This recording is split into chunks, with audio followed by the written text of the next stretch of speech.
el primer ejercicio o los primeros ejercicios o prácticas que vamos a hacer correspondientes al apartado de representar el diseño van a ser muy sencillos aparentemente, o sea, desde el punto de vista formal son sencillos, desde el punto de vista de la dimensión y la cantidad son sencillos, pero son complejos desde el punto de vista de la consistencia, de la coherencia, o sea, de que realmente eso que nosotros estamos explicando, estamos representando, forme un conjunto, digamos, homogéneo, bien distribuido, que sea correcto, que funcione bien, o sea, que nos agrade, etcétera. Desde ese punto de vista digamos, un esfuerzo grande el que vamos a tener que hacer de aquí a final de curso para que esos diferentes aspectos cuadren de una manera lo más idónea posible. Bien, lo que tenemos en pantalla es el enunciado del ejercicio. En la primera línea os he colocado el enlace a esta misma explicación, o sea, esta sesión grabada en vídeo, y a partir de aquí lo que hago es distribuir en dos fragmentos grandes, que son el primero unos antecedentes, o sea, unas pequeñas explicaciones desde el punto de vista teórico-prácticas, ¿no?, sobre conceptos que vamos a aplicar y que no están contenidos en las clases teóricas, y después las pautas para resolver las prácticas. Son dos grandes apartados, antecedentes y la mecánica de las prácticas. Bien, en antecedentes, la primera cosa que ya introduje ligeramente en la presentación del módulo es que vamos a utilizar un esquema muy simple de tres apartados para comenzar a hacer rodar digamos, esta máquina del diseño, ¿no? Los tres apartados son la representación, que corresponde a los trabajos que vamos a hacer en la unidad 1, la validación, que corresponden a los trabajos que vamos a hacer en la unidad 2, y la evaluación, que corresponden a los trabajos que vamos a hacer en la unidad 3 de este módulo. Nosotros vamos a intentar cerrar un círculo, pero cada vez que en realidad no es un círculo, o sea, sería un círculo si únicamente se produjera una vez este circuito, empezando por representación, después validamos, después evaluamos. Pero como cada vez vamos a añadir componentes, en realidad lo que haces es, cada vez que añades componentes o aumentas el nivel de definición o aumentas la complejidad de la solución o la detallas más, cada vez que haces eso tienes que volver a revisar todo lo demás, o sea, añadir un nuevo componente significa que puedes correr el riesgo de que ya la evaluación no sea positiva si antes lo había sido, etcétera. De ahí que la forma no sea circular, sino que sea, en realidad, sea una espiral. Nosotros empezamos aquí en medio, vamos añadiendo cada vez más detalle a medida que vamos hacia afuera, y vamos a hacer correr el tiempo en el sentido de las agujas del reloj.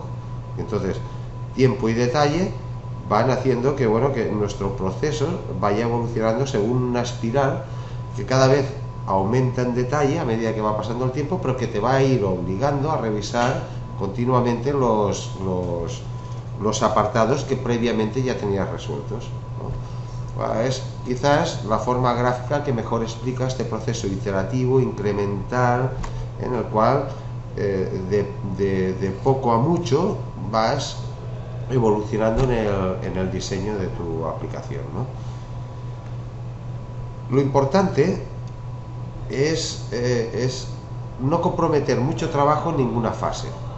O sea, aquellos que empiezan en las primeras fases del diseño comprometiendo mucho trabajo, o sea, haciendo un grandísimo esfuerzo para hacer la primera propuesta, cuando la primera propuesta recibe críticas, que pueden recibirlas, o sea, pueden ser recibidas desde el equipo interno, o sea, tu propio equipo de producción, o bien de evaluadores o asesores externos, cuando recibe la primera crítica se agarrota. Dice, hombre, con lo que me ha costado este trabajo, y generalmente la reacción puede llegar incluso a ser violenta, ¿no? O sea, ser poco profesional en este sentido, ¿no? Entonces, lo que se tiene que hacer, o lo que es aconsejable hacer, es evolucionar de una manera muy, muy progresiva y con mucha cautela, o sea, comprometiendo poco esfuerzo al principio, y ir aumentando ese esfuerzo de una manera gradual, siguiendo esta idea de la espiral en la cual vamos a ir acumulando, o sea, no vamos a completar un ciclo, sino que vamos a hacer varios. Bien, ¿cuántos ciclos vamos a hacer? No lo sabemos, dependerá de la aplicación, dependerá del equipo de trabajo, dependerá del entorno, dependerá de todo. O sea, de lo que se modifiquen las aplicaciones que hay similares en el entorno, no sabemos, no deberíamos fijarnos un número de ciclos dando vueltas en el diseño hasta que lleguemos a la primera solución, ¿no? Por tanto, sí que es cierto que tienes que ir con calma y poco a poco, pero tienes que ir sin parar, porque no sabes si vas a tener que hacer lo mismo 10 veces o únicamente 3. Bien, los niveles de representación, que es lo que tenemos en pantalla, o sea que es lo siguiente que explico ligeramente, así un poco por encima en el enunciado de la práctica, pero que también está explicado de otra manera desde el punto de vista artístico en las clases anteriores sobre técnicas gráficas, son el recurso gráfico, o sea, hacen referencia al recurso gráfico que tú vas a emplear para ir aumentando el detalle de eso que tú intentas representar progresivamente. Algunos estudios, nosotros hemos hecho alguna tesis doctoral en la cual en la tesis doctoral se recogen, digamos, estudios previos que aconsejan utilizar 3 niveles, ¿no? Que es un nivel muy bajo de resolución, un nivel intermedio y uno alto. Yo creo que en definitiva los importantes son el alto y el bajo, o sea, es cómo empiezas y cómo acabas, y por el camino hay un camino, entonces la distribución de niveles en el camino la tienes que adaptar a tus circunstancias, o sea, si el equipo de un proyecto no tiene expertos o gente habituada a trabajar con gráficos, pues bueno, será, pues posiblemente esa evolución requerirá digamos, de más niveles, ¿no? De más capas por el medio, entre el muy bajo y el alto. El nivel bajo es un nivel que es de croquis, es un nivel que la imagen la he hecho en apenas en menos de un minuto, pintada con un rotulador gordo Vileda de estos que se utilizan para las pizarras, pintada sobre un DIN A4, un papel, ¿no? Entonces le he sacado una fotografía con el iPhone y os la he puesto aquí. Esto es un nivel de representación de una interfaz muy bajo, en la que tú marcas una serie de espacios, por ejemplo en la zona de la izquierda pues tenemos aquí el logo iría en la izquierda superior, abajo habría una serie de datos, arriba hay datos también, ¿no? Aquí hay un texto, aquí hay un botón que pone añadir, aquí hay uno que es para eliminar, otro es para aceptar, abajo hay un histórico, hay una distribución del espacio muy básica, hecha con el recurso que os sea mejor para vosotros. Se puede hacer con un lápiz y hacerle una fotografía igual que he hecho yo aquí. Lo he hecho adrede, ¿vale? Para que veáis que no hace falta esforzarse más, ¿no? Entonces en este nivel es un nivel muy bajo, muy básico. Sin embargo, contiene ya mucha información, contiene una cierta estructura que tú estás preveyendo. Prevés un espacio grande para el contenido aquí en medio, prevés una columna donde van a haber una serie de casilleros que tú vas a poder escoger, prevés una posición del logo en la cabecera no será únicamente inútil, sino que va a haber más cosas. Este proyecto es real, o sea, yo he hecho este diagrama como un esquema inicial de un proyecto que es real, que está funcionando, que os podéis descargar del Apple Store, ¿no? Que es un sistema de workflows. Os pongo la referencia aquí abajo porque voy a utilizar documentación de cosas que tenga bastante trabajada yo previamente, ¿no? Y esto es digamos, una de las aplicaciones que se utilizan en una tesis doctoral que se lee a finales de este mes, ¿no? Bien, es un sistema de workflows hecho para iPad y esta descripción es correctísima, con una descripción de bajo nivel, ¿no? Las representaciones de alto nivel es cuando esto de aquí, este mismo dibujo, ya lo hemos comparado, lo hemos trabajado, y ya tenemos la interfaz, de hecho. O sea, tenemos la interfaz con todos los elementos gráficos que la componen. botones, sombras, rayas, letras, etcétera, ¿no? Desde este nivel inicial al nivel final, que es este es el resultado de ese gráfico, hay muchísimo trabajo, alguien que está muy habituado a diseñar este tipo de interfaces, desde el primer nivel al segundo puede evolucionar muy rápido, pero o sea, esta interfaz la hice yo en concreto, la hice muy rápida realmente, o sea, desde el momento en el que, pero muy rápida también en unas circunstancias en las cuales, pues bueno, veníamos de mucho trabajo de años anteriores con sistemas de workflows para plataformas web. Se trataba de simplificar una cosa que ya habíamos hecho complicada, o sea, que lo haga rápidamente no es significativo, o sea, lo que es significativo es que desde este planteamiento de aquí va a haber un proceso, pero cuando llegamos a este final, a este proceso final, está todo, o sea, esto es un gráfico hecho con el Fireworks, en donde he incorporado pues imágenes tipo bitmap, que son los ojos, ¿no? Las fotografías, este ojo de aquí, las fotos, pues por ejemplo, que aparecen a la derecha, con otros recursos que son vectoriales, ¿no? Como puede ser el rectángulo, los textos, las líneas que hay aquí, el texto del título, o sea, hay una mezcla de cosas, ¿no? Pero me permite recortarlas todas, o sea, yo le doy a un programador que sepa trabajar los gráficos a partir de este punto, o a una persona más, digamos, que trabaja en el libro de estilo, que es programadora, libro de estilo y diseñadora al mismo tiempo, o sea que tiene un perfil comodín. Le doy este dibujo y esta persona me lo corta todo y me genera una cantidad de imágenes que forman parte de una cosa que se llama libro de estilo, ¿no? Que es, bueno, las imágenes, los logotipos, cómo son los botones, cómo aparecen los botones, o sea, todos esos, cuáles son los estilos de texto, ¿no? O sea, este texto qué fuente tiene el título del texto, ¿no? Etcétera. O sea, un nivel de descripción de los ingredientes que aparecen allí, pues bueno, que es de mucho detalle, que lleva mucho trabajo y que tienes que llegar a ellos de una manera gradual, ¿no? Todos esas pautas gráficas que puede heredar una persona después de que tú acabes con este proyecto y se encargue otro, eso es lo que se conoce por el libro de estilo, y que ahora pues es una mezcla de unas descripciones gráficas, de unos recursos gráficos y de unas tablas prácticamente de intercambio de información entre diferentes sistemas de programación, que te permiten pues definir desde lo que son las columnas y filas, hasta lo que son las fuentes de texto, los gráficos que cargan en un lugar determinado, el fondo que tiene en un lugar determinado, etcétera, ¿no? Que son conocidas como tablas en cascada, son librerías en cascada de estilos, ¿no?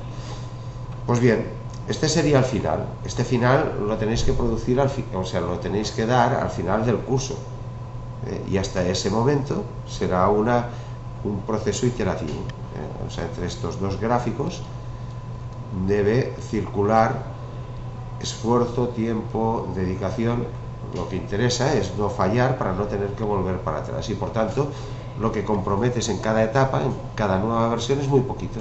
Añades muy poco, te aseguras de que la cosa funciona, validas y evalúas y continúas, Bien,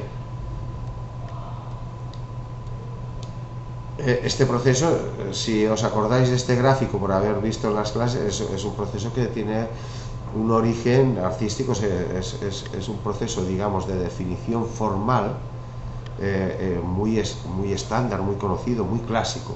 Empiezas con un dibujo de encaje y cada vez vas añadiendo más detalle formal, hasta que llega un momento que, bueno, que tienes un detalle formal que podría ser muy sofisticado, muy realista, ¿no?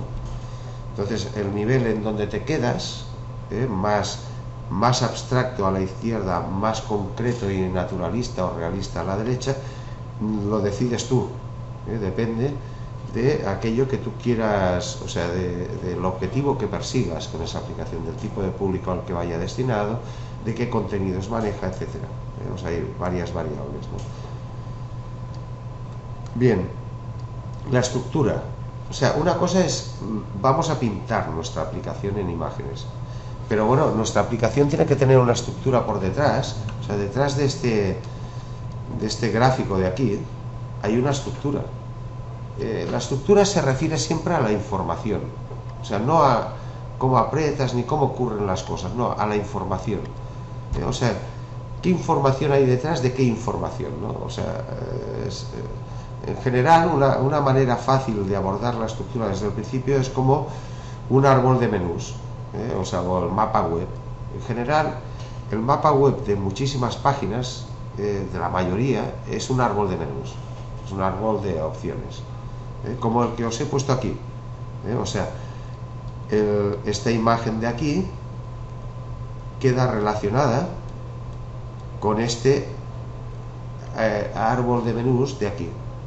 Es el mismo. O sea, nosotros podemos expresar nuestra aplicación de esta manera o de aquella, o de las dos maneras. Entonces, lo ideal es hacerlo de las dos simultáneamente y compararlas, porque vamos a empezar a encontrar unos primeros fallos fallos de diseño en esta comparación. Bueno, la estructura de contenidos es esta, ¿vale? Y yo te diré, en algún momento del diseño te diré, bueno, pero este apartado de aquí, ¿cuánto mide? O sea, ¿qué me da? Una página enorme. ¿Y este apartado de aquí qué me da? ¿Una página enorme también o pequeña? O sea, la opción principal, datos del proyecto, es igual de grande que datos de usuario. O sea, hay una serie de preguntas alrededor de un esquema tan simple que, bueno, que son de equilibrio, ¿no? De decir, bueno, si distribuimos o organizamos la información de esta manera, los apartados tienen que ser equivalentes en tamaño. Lo que no puede ser es que yo ponga un apartado en negrita aquí que sea pequeñísimo, o sea, que sea nada, una ficha minúscula, cuando el apartado anterior, que también lo he puesto en negrita, que es una opción principal, es enorme, es inconmensurable. O sea, estoy estructurando o distribuyendo mal la información. O sea, cuando hablamos de estructura, nos referimos a la información. O sea, a qué paquetes o cajas de información haces y cuál es el camino que yo voy a tener para llegar a ellas. O sea, voy a apretar una o dos o tres veces, ¿no? Entonces, esta es una buena manera de representarlo. O sea, por ejemplo, nuevo tiene una opción que es workflow, y dentro del workflow tenemos proyecto, usuario y paso, ¿vale? Y ya está. Entonces es 3 niveles, o sea, si yo aprieto nuevo tendré workflow, si aprieto workflow tendré proyecto, si aprieto proyecto tendré lo que sea, si aprieto workflow también puedo apretar usuario. O sea, es un árbol de opciones. Bien, es un ejemplo de cómo estructurar eso. Ya veremos que no es tan trivial como se parece, ¿no? Y por último, un último instrumento de estos que introducimos muy sencillo es el glosario. Este es un instrumento que no se suele utilizar y es fundamental.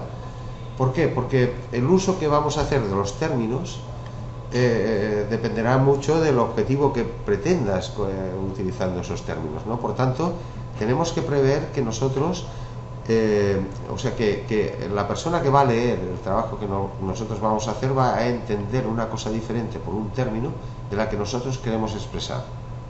Esto es, y sobre todo en temas de innovación y con tecnologías modernas, todo esto es muy frecuente. Por tanto, ¿qué vamos a hacer? Vamos a ir introduciendo una serie de términos. Vamos a medida. Seguro que ya hay algunos que con los trabajos que habéis hecho con José María deberíais incorporar en el glosario. Glosario son términos que tú destacas, pero no demasiado. O sea, puede ser muy extenso el glosario de vuestro proyecto, pero son términos que tienes interés en que su significado sea concreto. O sea, que para que entiendan tu proyecto tienen que entender que a lo que te refieres cuando hablas de eso es a esto que tú expresas aquí. Entonces, el momento de empezar a hacer el glosario es al principio, o sea, y vas sumando a medida que vas evolucionando en el proyecto, vas sumando términos. Y dices, oye, este término tenemos que incluirlo en el glosario, ha de ser una disciplina. Problemas que pueden ocurrir si no hay glosario, bueno, falta de interpretación o ese conflicto en el momento de la interpretación de lo que tú pretendes, ¿no? Y de cuáles son los resultados. O sea, puedes tener muchos conflictos, y en este tipo de tecnologías más todavía, porque los términos son nuevos, ¿entiendes? O sea, además hay hay una moda enorme, muy implantada, de utilizar términos anglosajones, muy modernos, además que no están ni siquiera en los diccionarios del lenguaje que estás utilizando para expresar tu proyecto, con lo cual corres un peligro enorme de que se interprete mal eso, ¿no? Entonces, muy fácil, o sea, se buscan, por ejemplo, esto que vamos a trabajar tal y como estamos trabajando, y ya trabajasteis con José María, son actividades colaborativas. Oye, pues miremos qué significa colaborativo. Muchos de nosotros no sabremos que colaborativo y cooperativo es diferente. Y entonces, bueno, ¿cuándo digo que estoy haciendo una cosa en cooperación y otra en colaboración, ¿no? Si es crítico para nosotros o es importante para nuestro proyecto, porque aparece en el estado del arte, aparece en la descripción del proyecto, forma parte de las funcionalidades de nuestra aplicación, pues lo incluimos en el glosario, ¿vale?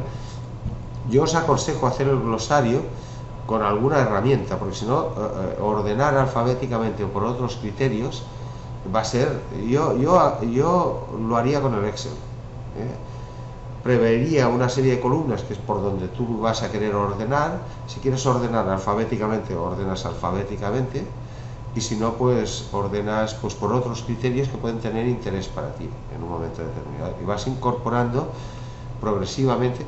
Pues bueno, yo os pido hacer una primera edición del glosario, ¿no? Bien. Enunciado en la práctica, la segunda gran parte, ¿no? ¿Qué es lo que vamos a hacer? Yo os pido lo siguiente: imágenes de baja definición, que es la figura 1, hechas con un rotulador sobre un papel, ¿vale? Y fotografiado el papel, pues es esto que tenéis aquí, sobre cómo os imagináis esa aplicación de la que estamos hablando en vuestro proyecto, ¿vale? Esto lo hace cada persona individualmente. O sea, si un proyecto, un grupo tiene 5 miembros, yo quiero 5 versiones de esa idea. Yo creo que esto es fundamental, porque si hacemos la distribución del trabajo a priori, uno se encarga de esto, y bueno, hasta que no le comunica a los demás, o sea, el que dibuja puede tener una idea diferente del que planifica, una idea diferente del que se encarga del marketing. Bueno, es un buen momento para ver si tenemos la misma idea, o unificarla, o combinarla, para llegar a una especie de consenso. Por tanto, yo creo que es fundamental que cada uno lo haga. Imágenes de baja definición, yo diría que entre 1 y 5, pero con 3 posiblemente son suficientes. 3 pantallas, la pantalla principal y 2 pantallas que sean importantes, ya está. Dibujadas con un rotulador, o sea, me lo imagino así. O sea, podéis, incluso si le habéis dado ya alguna vuelta a eso, puede ser una cosa muy improvisada, muy rápida, que os puede llevar 2 minutos dibujarla en el papel, y unos segundos el fotografiarla, y después incorporarla en un documento donde estén todos los trabajos que haces tú individualmente, que son estos 4, ¿vale? Y ya está. O sea, que puede ser una cosa que puede ser muy rápida porque ya la tienes pensada, y puede ser muy lenta si es que no tienes ni idea, y entonces la tienes que pensar, te lo tienes que imaginar, etcétera, ¿no? Pero físicamente, o sea, lo que es la resolución, ¿no? La ejecución de eso es muy rápido. Bien, la segunda cosa que tenéis que hacer individual es escogerme una página web o una aplicación ya existente que pueda ser similar a esta, pero desde el punto de vista de la representación, de decir, oye, no, pero es que yo creo que eso que nosotros queremos hacer, el grupo tal, a mí me encanta esta aplicación y podría ser muy parecida a esta. Esto es lo segundo: buscar una referencia existente, que puede ser una página web, puede ser una aplicación que está en el Apple Store o en cualquier otra plataforma de estas de aplicaciones. Y en el caso de que no sea muy común, o sea, yo, por ejemplo, si es una aplicación para Android, pues tendré dificultades para verla. Entonces, pues le haces una fotografía a 2 pantallas para decirnos a los demás que eso que tú has dibujado en bajo nivel lo ves muy en la línea de esto otro, que ya existe y que tiene mucho éxito, o que o sea, es poner un referente. O sea, empiezas a pintar una cosa y pones una cosa al lado con la cual la comparas, ¿vale? Y la comparamos todos. Entonces, esto yo creo que es fundamental tenerlo siempre a mano. O sea, tú no trabajas solo, sino trabajas acompañado de tus compañeros del grupo y acompañado de todas las cosas que han hecho todos los demás, ¿vale? Y entonces aquí vamos a poner una primera referencia, me basta con una, no tienen por qué ser más. Tercera cosa que tenéis que incorporar, o sea, que se hace individualmente, que es el árbol de menús. O sea, tú has pintado 3 o 4 pantallas, tienes en la cabeza, pues pintas el primer árbol de menús, que no tiene que estar completo, no tienes que preverlo todo, tienes que únicamente aquello que tú te has imaginado en las pantallas, ahora explicarlo con una estructura de texto, alfanumérica, sin imágenes, ¿no? Y la más sencilla es una estructura en árbol, por tanto, árbol de menús. Y por último, un glosario relacionado con eso que tú has pintado en las pantallas y ese árbol de menús. Términos que van relacionados, que te han salido en los trabajos anteriores del módulo 1. Yo diría que todo este conjunto que tenéis que hacer una persona en 15 días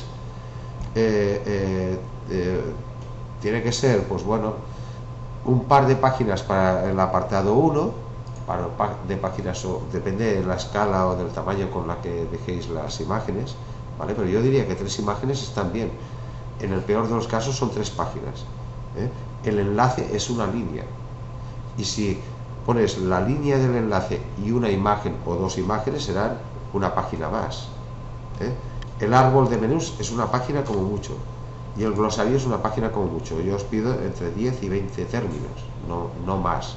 O sea, vamos a arrancar, y arrancar concediendo más importancia a lo que pensamos que al trabajo que nos lleva a hacerlo. El trabajo que nos lleva a hacerlo muy poco, ¿vale? Y empezamos a pensar, a depurar la idea. Bueno, ¿qué puede pasar? Que bueno, que sí, que para pintar esa página con el rotulador, pintas una página y dices, esto no me gusta, la rompo, pinto otra página, esta no me gusta, la rompo. Esto sí que puede pasar, Entonces la página en realidad te ha llevado 5 o 6 páginas antes de depuración, pero al final entregas una. Entonces se trata de graduar mucho el esfuerzo para no gastar demasiado en un momento en el cual podemos tener que empezar de nuevo en el paso siguiente, ¿no? Bien, por tanto, todo esto que se pide aquí lo hacéis cada uno para intentando explicar esa aplicación de grupo en la que ya estáis trabajando, ¿vale? Y todos por separado. No hace falta ni que os pongáis de acuerdo, no, cada cual su idea con la máxima libertad posible, todas son buenas. Entonces, todo eso lo incluís en un documento, un único documento PDF. Aquí os lo digo, empezando el 9 del 10, que es mañana o el día que vosotros veáis esta presentación. Documentos seleccionados se elaboran individualmente sobre el proyecto que está realizando el grupo, y la propuesta individual se presenta en un solo documento en formato PDF. O sea, no un solo documento de 5 o 6 páginas, 7 páginas, en donde está todo eso que se ha pedido ahí, ¿vale? Segunda cosa que tenéis que hacer es, cuando ya hayáis hecho vuestros PDFs, compartirlos con los miembros del grupo, no con el resto de personas, con los miembros del grupo. De manera que, bueno, que el grupo tiene tantas propuestas como miembros hay sobre la representación de esa aplicación en la que están trabajando. ¿De acuerdo? ¿Cómo os compartáis esto? Como mejor os vaya. O sea, yo soy de la opinión de que cada grupo tiene que utilizar el instrumento que está más habituado.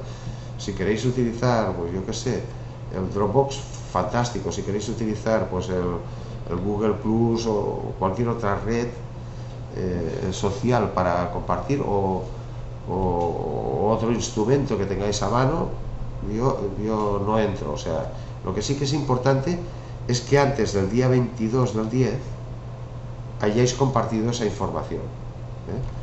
Entonces, el 22 del 10, del 22 del 10 al 23, que es un día, estas propuestas individuales me las tenéis que enviar por mail. O sea, primero las compartís el grupo y después me las enviáis cada uno de vosotros por mail a mí.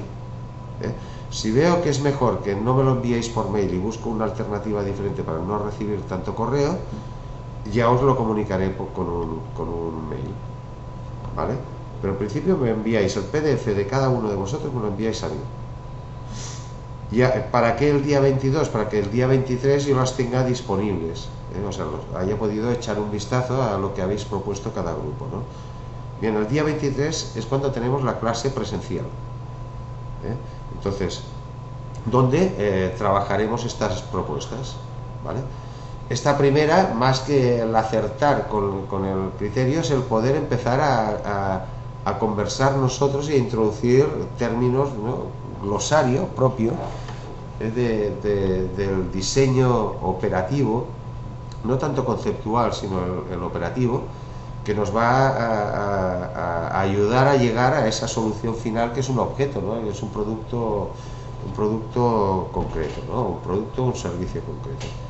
Bien, pues de 4 a 5 de la tarde os reunís los grupos en las salas que ya tenéis y decidís qué es lo que vais a presentar al resto. El resto somos pues yo y el resto de grupos, ¿vale? Entonces, como es muy poca información, trabajamos con muy poca información, podéis mezclarla. O sea, podéis decir, oye, a mí me gusta mucho lo que ha hecho esta persona, este miembro del grupo, pero me gusta más el planteamiento que tiene, pues por ejemplo, para el tema del glosario, este otro. O sea, podéis combinar. Hay poco tiempo, es una hora para hacer siempre la hora esta la dejo a disposición por si algún grupo no ha podido tampoco trabajarlo antes, o sea, pero vosotros podéis decidir el día 22 reuniros y sacar este documento. Pues bueno, en ese caso, de 4 a 5 el día 23 no tendríais nada que hacer, o sea, yo creo que no está mal tampoco dedicar solo una hora a intentar hacer esto. Podéis escoger una completa, decir, bueno, pues la propuesta de este señor es la que nosotros vamos a presentar porque la que más nos gusta. O podéis decidir hacer una combinación entre varias. Bien, y entonces de 5 a 7 se presentan, las debatimos, discutimos, nos parece fantástico y ya está. Y cerramos, digamos, este primer nivel de presentación, ¿no? Habremos presentado a muy bajo nivel, pero habremos ejercitado el buscarle coherencia, etcétera, ¿no? Entonces, la segunda unidad intentaremos validar eso, ver qué instrumentos tenemos para validar eso, ¿no?